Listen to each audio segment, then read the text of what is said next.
அதுவே ஆனை முகமெனும் ஓங்கார விளக்கம். சுழலும் கோள்கள் அவன் சொல் கேட்கும். அவனை தொழுதால் போதும் நல்லதே நடக்கும்.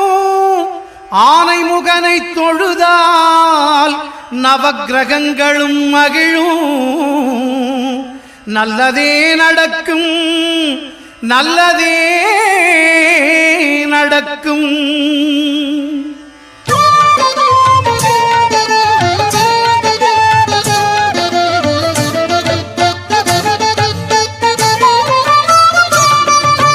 ஒன்பது கோளும் ஒன்றாய் காண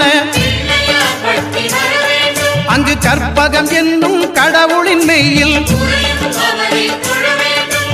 ஒன்பது கோளும் ஒன்றாய் காண அங்கு கற்பகம்